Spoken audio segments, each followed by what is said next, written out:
Gracias. Muchas gracias. Muy buenos días o buenas tardes a todos y a todas en el Día de la Patria. Bueno, después de escucharla a Teresa casi que me tendría que poner a cantar más que a hablar, ¿no?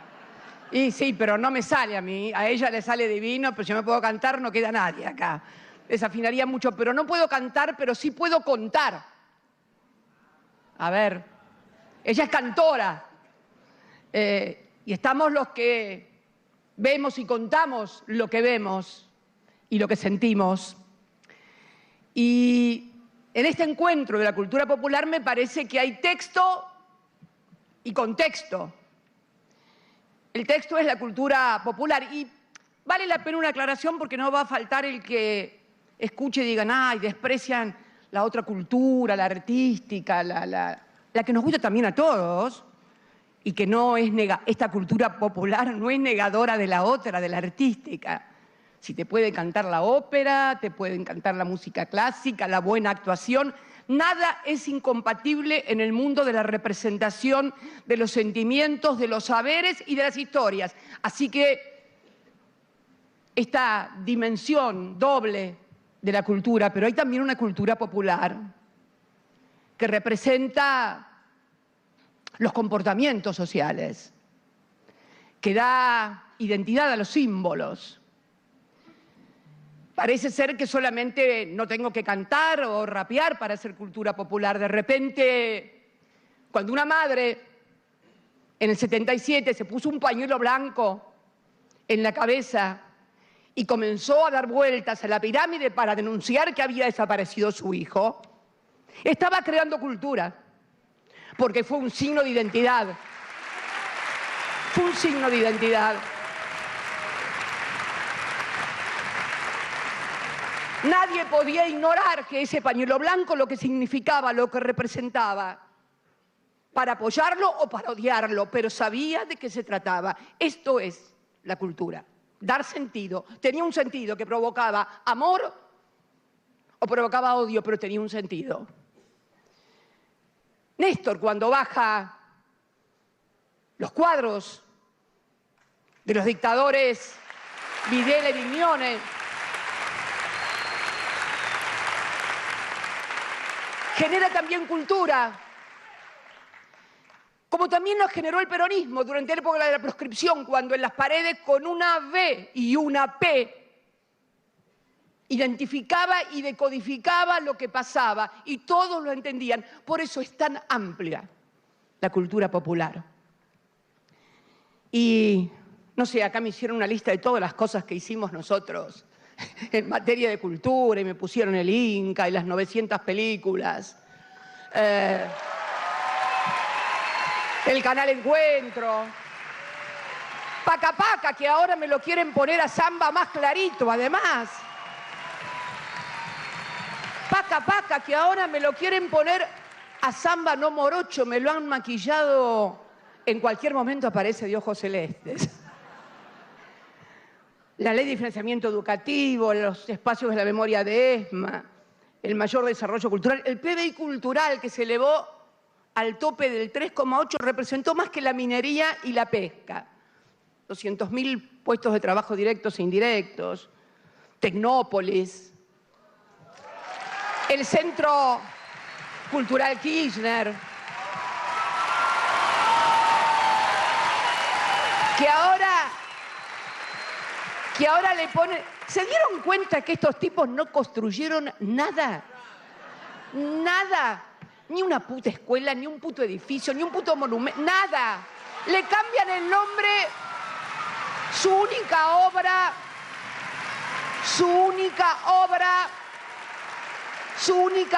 es cambiarle el nombre a lo que otros hicieron o denostar. ¡Qué mediocres! ¡Qué chatos! Creadores de cultura de acá, ¿quién se va a acordar de estos tipos dentro de 20 años?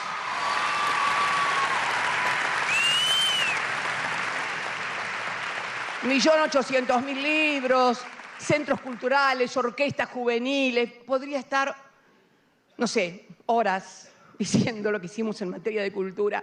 Pero si ustedes me dicen qué fue lo que más me gustó a mí, en nuestros 12 años y medio, tengo que decirles que para mí fue el Bicentenario. ¿Por qué? Y bueno, porque para mí fue el recuperar para el pueblo el 25 de mayo, porque el 25 de mayo se lo había apropiado la historiografía liberal, era la línea Mayo Caseros, y a mí me daba una rabia. Y Perón nos dejó el 9 de julio, pero el 9 de julio, el 25 de mayo en el colegio, te disfrazan de negra mazamorrera o de dama antigua. El 25 de mayo es el nacimiento de la patria. Y yo creo que lo recuperamos, si Dios quiso, yo no creo en las casualidades, creo en las señales muy fuertes. Dios quiso que Néstor Kirchner asumiera un 25 de mayo también. Y creo que fue ese el momento para mí más sublime en materia de cultura, poder reconstruir, y pudimos ver, inclusive les voy a contar una anécdota, aquel desfile maravilloso con millones de personas en la calle estaba programado para que primero saliera la patria voladora. ¿Se acuerdan la chica que volaba en las alturas? Y por esas cosas de la vida, el carromato que debía llevar a la patria se atascó. Y salió primero el de los pueblos originarios, que era lo que tenía que hacer, porque los pueblos originarios eran anteriores a la patria. Así que hasta ahí intervino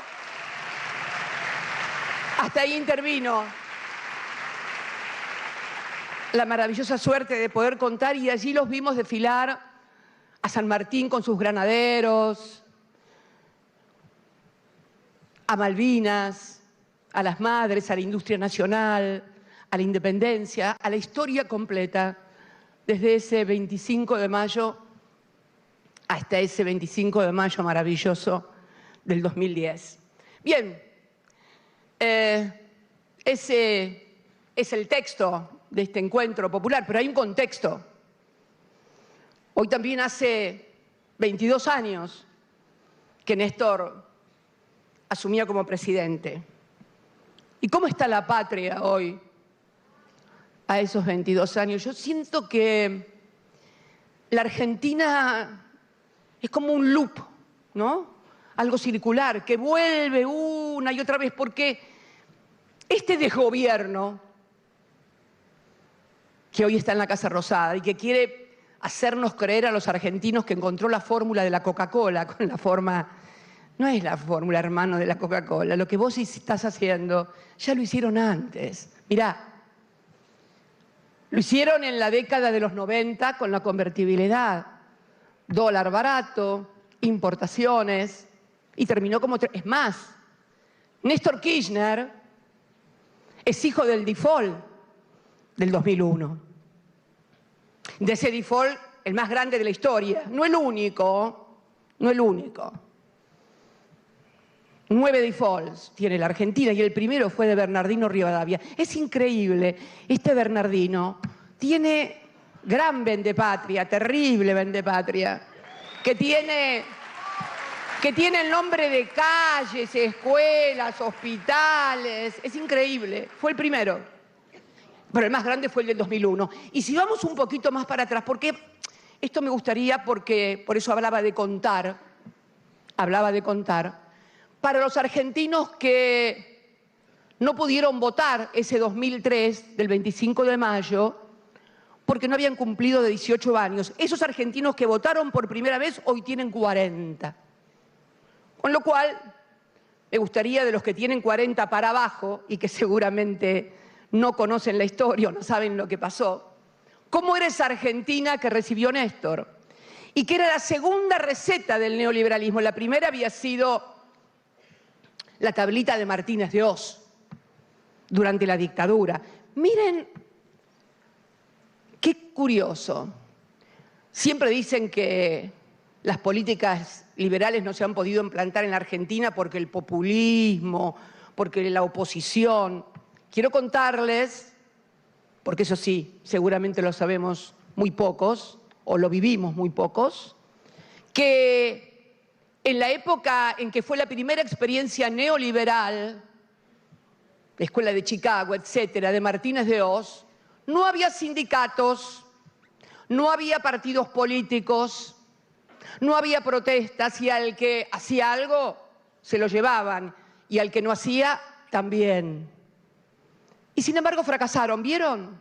Fue una política que, pese a no tener ningún tipo de oposición, fracasó. Me acuerdo porque en estos días habla un conocido economista, ya grande el hombre, que el presidente lo toma como, Milei lo toma como si fuera un maestro.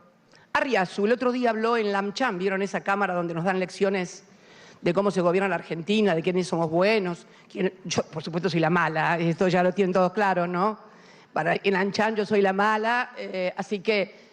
Y este hombre, Arriazu, decía el otro día que el problema que tiene esta política que está llevando a cabo Milei es que la velocidad de la destrucción es más rápida que la de la creación. Eso dijo. Y todos aplaudieron. Y este señor, que de destrucción exterminio sabe mucho, porque fue el inventor de la tablita de Martínez de Oz. Ese señor, cuando lo vean hablar, Ricardo Arriazu, es el autor intelectual y material de la tablita de Martínez de Oz, que endeudó y arruinó y desindustrializó a la Argentina. Ese es. El que además dice que el problema es el déficit fiscal. En la misma conferencia. Yo lo sigo mucho en las conferencias de esta gente, porque cada día te dicen un bolazo nuevo, contradictorio uno con el otro, y en esa conferencia decía que el principal problema que tiene el país es el déficit fiscal. Pero a continuación, en la misma intervención, dice, esto fue hace pocos días, hay registro periodístico, dice que en realidad los años negativos de la Argentina fueron cuando la balanza de pagos falló, cuando fue negativa. ¿Qué quiere decir eso? Cuando se acabaron los dólares. Lo venimos diciendo, el tema de que el problema que tiene el gobierno es que no tiene dólares. Él mismo se encarga de decir, este señor Arriazu, se encarga de decir que en realidad hubo 9 defaults y que el problema fueron los años negativos. ¿En qué quedamos? ¿Es el superávit fiscal? ¿Es la emisión o es la falta de dólares? Es la falta de dólares. Los 9 default en la Argentina fueron porque se quedaron sin dólares. ¿Qué es lo que le está pasando ahora? Y siguen largando bombas de humo para que todos discutamos cosas que después pasan al olvido. ¿Alguien se acuerda de lo que pasó el 25 de mayo del año pasado? ¿Alguien se acuerda? ¿Qué hecho político hubo que durante días hablaron y no hablaron? A ver, ¿alguien se acuerda? Muy bien, ustedes son militantes vivos, claro. El pacto de, ¿se acuerdan todo lo que se discutió sobre el pacto de mayo? ¿Quién firmaba, quién no firmaba? Lo dejaron a Macri. ¿Se acuerdan? Como no lo pudieron hacer el 25 de mayo, lo hicieron el 9 de julio y lo dejaron afuera al fresco en Tucumán a la noche, porque no lo entró la Secretaría General de la Presidencia, no lo hizo entrar y se quedó afuera.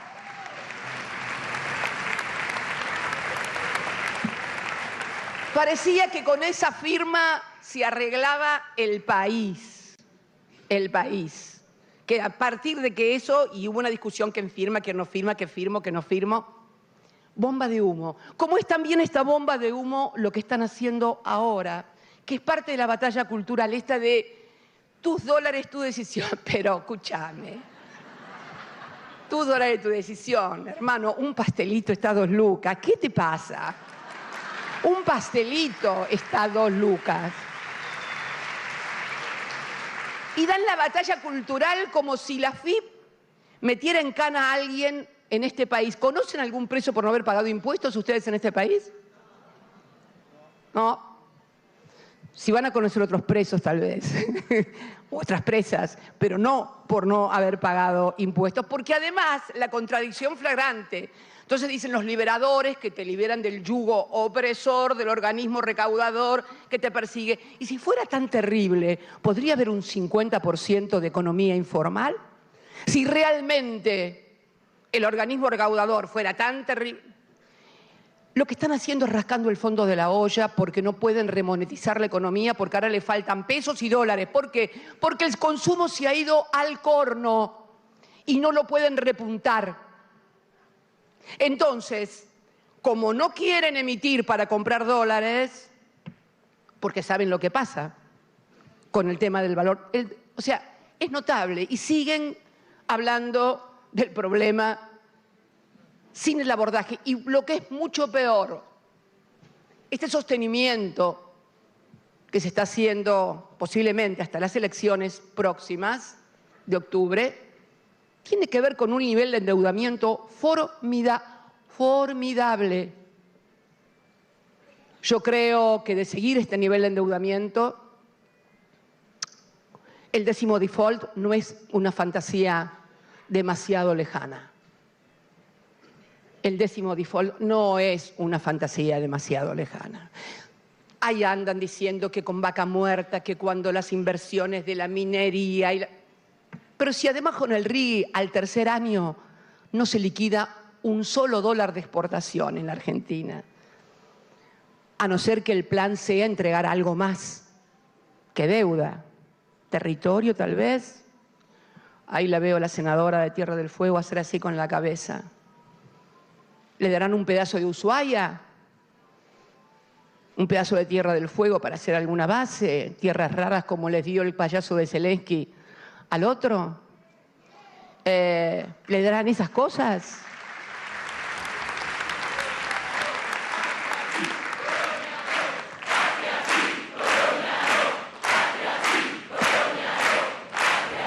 Esta es la verdad de la milanesa. Todos los días tiran una nueva.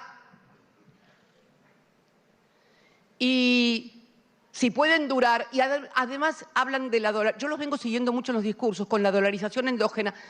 Lo dijo en Mendoza el año pasado. ¿Se acuerdan cuando yo di una charla en Merlo con el honoris causa? Bueno, la semana anterior Milei había hablado en una conferencia del IAF. Vieron que además va a lugares donde hay empresarios. No te visita una escuela, un hospital, una sociedad de fomento, una industria, una fábrica, un taller, nada. Había dicho de la dolarización endógena, me acuerdo muy bien.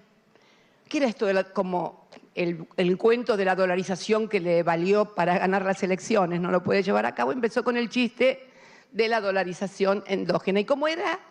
Y que como no iba a haber pesos, la gente iba a empezar a escupir los dólares. Es más, en ese momento, ¿se acuerdan de un supermercado?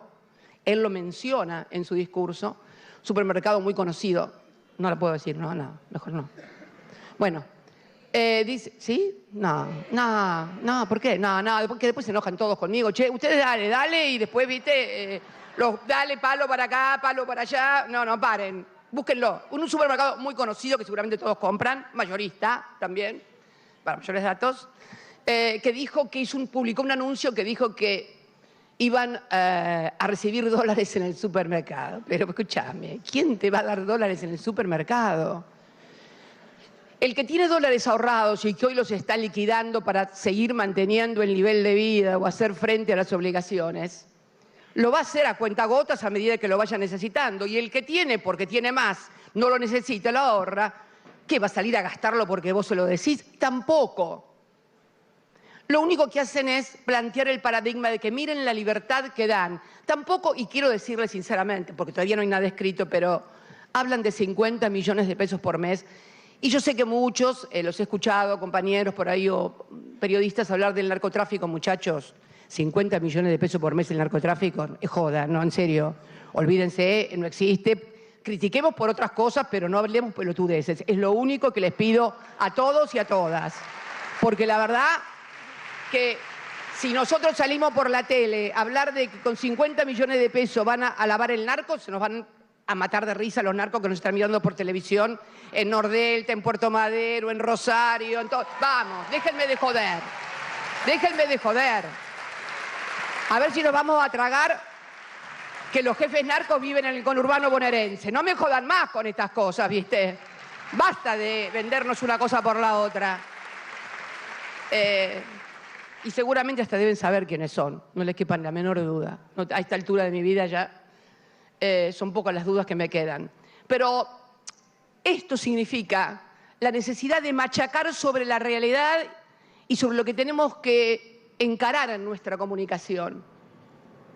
Que este modelo no es nuevo, este modelo ya fue implementado en la dictadura, fue implementado durante la convertibilidad y siempre fracasó y va a fracasar una vez más. Y significa entonces esto que la gente va a venir otra vez a nosotros, me permito dudarlo seriamente. Me permito dudarlo seriamente. De hecho, vimos en esta última elección acá en la Ciudad de Buenos Aires, que fue tan paradigmática además, cómo en barrios populares, como el que está acá al lado de Saldías, por ejemplo, en los que Milei había ganado en la primera vuelta del año 23, ahora perdió. ¿Saben por qué perdió en los barrios populares? Que había ganado en todos en la primera vuelta, porque es el lugar en donde primero impacta la crisis.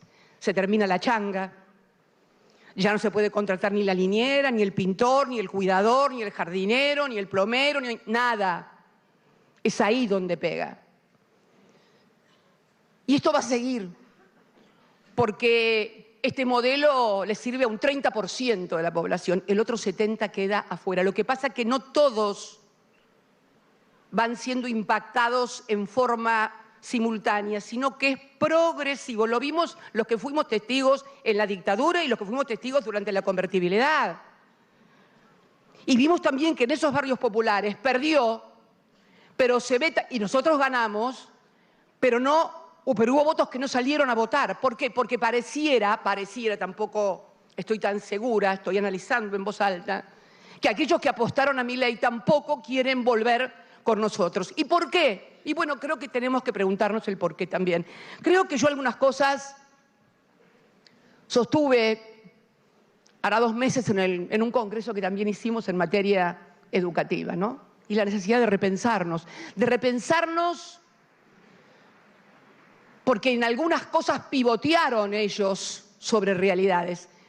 Una construcción cultural que hicieron ellos y que les dio éxito al principio fue la famosa motosierra. Esa motosierra fue una construcción mentirosa, pero eficaz. En esa motosierra se identificaban todos los que quedaron odiados y rotos de la pandemia, que no es una cuestión menor.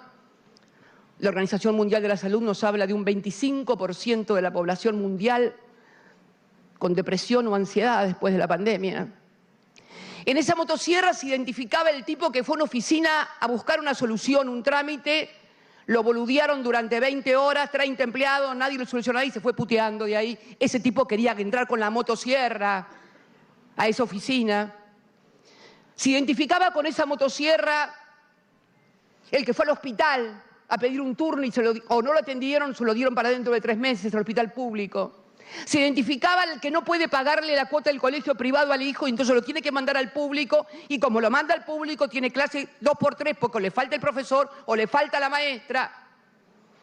Entonces, seguir hablando del Estado presente significa no estar acorde con lo que está pasando hoy en la sociedad. Tenemos que volver a ver cómo hablamos y logramos un Estado eficiente. Lo dije el otro día en una nueva estatalidad.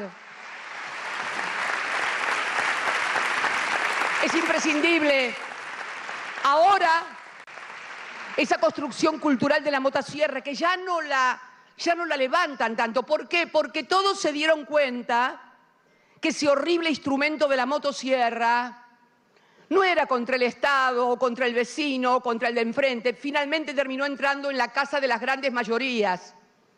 Jubilados, empleados en relación de dependencia al que no les aumentan los sueldos, o no llegan a fin de mes. Decía ayer me comentaban en una reunión de empresarios, no conmigo, una persona que había estado con los empresarios. Ojo, no tengo ningún problema estar con empresarios, pero digo para que, bueno, pues si no mañana ya veo. Bien. Te imaginas que te inventan cuando no decís nada, imagínate cuando decís algo, te pueden ya hacer una película. Pero bueno, y un empresario muy importante, con 10.000 empleados a cargo de una cadena de supermercados muy importante, contaba que antes los empleados le pedían adelanto entre el 15 y el 20 de cada mes. y que ahora le estaban pidiendo el día 5 adelanto. El día 5 y que cómo cayó el consumo y cómo están siendo castigadas los balances de las principales alimenticias que ganaron mucho durante el año pasado con la DEVA, pero que finalmente hoy no nos extrañe comenzar a ver determinados episodios de deflación en determinadas áreas en que van a tener que bajar los precios por la baja de consumo. Qué buena noticia bajar los precios. Cuando lo bajás por deflación es todo un problema. Hubo deflación de la Rúa. Menem también tuvo deflación en los últimos meses. Es todo un problema. Y si después viene depresión, esto se instala, el default está ahí nomás, a la vuelta de la esquina, porque le explotó a De la Rúa. Pero hagámonos cargo que era inevitable cuando un país se había endeudado por arriba de sus posibilidades. Y ahora, hoy también está cayendo la balanza comercial, que además ya no es como en otras épocas de crecimiento, en el modelo sustitutivo de importación, que era que no alcanzabas con los dólares que necesitaba el crecimiento, te eran insuficientes y entonces tenías restricciones externas, cuellos de botella. No. Ahora ya están entrando bienes de consumo y se está cayendo igual la balanza comercial. Este es el otro problema, que también nos lleva a otra cuestión más delicada, que tendremos que abordar como espacio político. Ahora, en nuestro partido, en la discusión con los equipos político-técnicos, nuestro famoso modelo sustitutivo de importaciones, en caballito de lo que denominábamos la burguesía nacional o el empresariado nacional. No estoy hablando del entramado de pequeñas pymes, del entramado de pequeñas empresas, comerciantes que están muy vinculados al consumo interno. Estoy hablando de lo que fue un modelo de protección que hacíamos. Y muchas veces esa protección no redundaba en una inversión para mayor valor agregado, para mayor innovación tecnológica, sino para rentabilidad. Y entonces perdíamos competitividad, porque en el mundo de hoy la única manera de competir va a ser con innovación tecnológica para poder ganar. Se puede hacer si sabemos hacer lo nuestro, estoy segura. Y quiero hablar de un tema puntual acá en este encuentro de la cultura. El Eternauta. ¿Dónde está el Eternauta? ¿Lo pusieron en algún lado? Sí, ahí está. El Eternauta.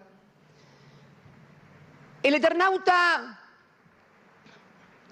Eternauta, ese maravilloso cómic de Westergel, que durante tanto tiempo se quiso llevar a cabo y no se podía llevar. ¿Por qué no se podía llevar a cabo?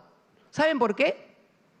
Porque la familia Westergel exigía, y muy bien, que fuera aquí hecha en la Argentina, con lenguaje argentino, que se respetara la idiosincrasia, que se respetara la argentinidad, que se respetara, en definitiva, la patria, porque era eso lo que pedía la familia Westergel. Y fíjense que lo consiguió. Y no lo consiguió, más allá de que pueda haber algún empresario nacional apoyando también el emprendimiento, lo consiguió de una plataforma internacional, Netflix, uno de los gigantes. ¿Y por qué traigo esto a colación? Porque quiere decir que cuando uno tiene algo para ofrecer, que vale, que tiene valor, el inversor es extranjero, pero no es estúpido. Y esto me hace acordar una charla que tuve con Xi Jinping, el presidente de China, allá por el 2015, cuando vino en visita de Estado, y que me dijo, no, nosotros habíamos hecho una compra muy importante para ferrocarriles argentinos, donde las locomotoras y los trenes tenían tecnología Nokia y Siemens, o sea, tecnología sueca y alemana. Y Xi Jinping me dijo, nosotros no tenemos ningún problema que vengan los extranjeros, siempre y cuando nos transfieran tecnología y siempre y cuando respeten nuestras condiciones. Quiere decir que tenemos también que replantear el modelo económico que tenemos que proponerle a la sociedad sin prejuicios ni falsos clichés históricos o culturales. Hay que discutirlo. Hay que discutirlo. Y lo digo desde haber sido el gobierno que tuvo mucha más inversión extranjera directa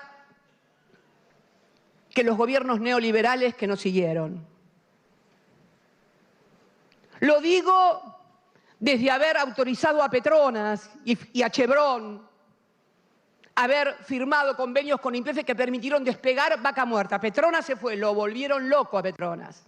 Teníamos el proyecto listo para Bahía Blanca, de la planta de GNL. Me acuerdo muy bien porque me lo habían venido a mostrar cuando firmaron el 1 de septiembre del 2022. Fue la última audiencia que tuve ese día, antes de volver a mi casa. Bueno, y ya saben lo que pasó cuando volví a mi casa. Pero habían firmado el memorándum de entendimiento e íbamos a hacer la planta de GNL en Bahía Blanca. ¿Por qué? Porque Bahía Blanca tenía toda la infraestructura portuaria y además temperatura del agua superior a la que estaba más al sur. Bueno, después ya saben lo que pasó. Petronas finalmente se fue y pasó lo que pasó. No van a hacer ninguna planta, no van a enterrar ninguna planta transformadora en tierra. Van a poner un barco que están construyendo, uno que traen y otro que están construyendo en China. Y, por supuesto, va a ser de bandera extranjera y entenderán el caño y se lo llevarán, el valor agregado se lo harán con tecnología, con obreros, con operarios, todos extranjeros, no argentinos. Entonces, si una familia como los Huestergel, devastados, diezmados, arrasados, pudieron hablar con Netflix y construir un contrato que fuera bueno y hacer el exitazo que hicieron, ¿me van a decir que no tenemos capacidad los argentinos para discutir de igual a igual con los extranjeros? Pero de igual a igual, de igual a igual, de igual a igual, no regalando, subordinándonos o vendiendo la patria, de igual a igual, que se puede y se debe hacer. Y es lo que tenemos que discutir, entre tantas otras cosas. Pero además de eso también tenemos que, como lo dije también, y no quiero extenderme demasiado, pero... No, que después... No, viste que uno, esos discursos largos, latosos, por Dios, no, viste. No. Siempre le digo a los chicos, cuando ustedes me vean así media, díganle a los chicos que me lleven a otro lado porque ya se terminó. No, esas cosas son... Pero...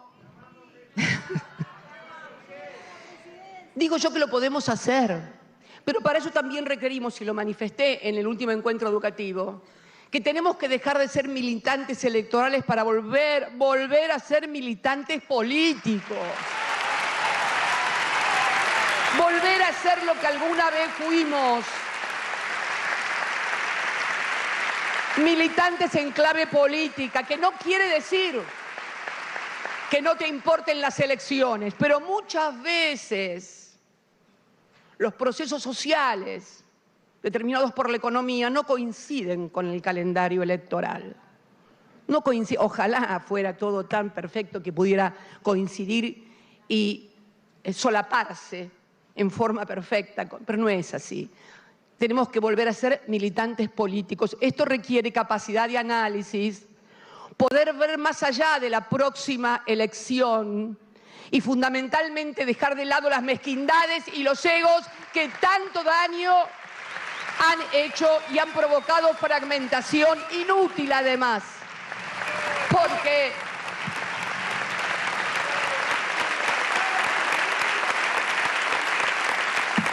la fragmentación deviene cuando no hay debate. Cuando hay debate y la diferencia es de ideas, nunca hay fragmentación. Hay síntesis siempre, porque es una idea la que finalmente alumbra y encarna en la sociedad. Cuando hay tanto grupo, tanta cosa suelta, es porque lo único que hay es discusión de egos y mezquindades. A esas cosas también tenemos que señalarlas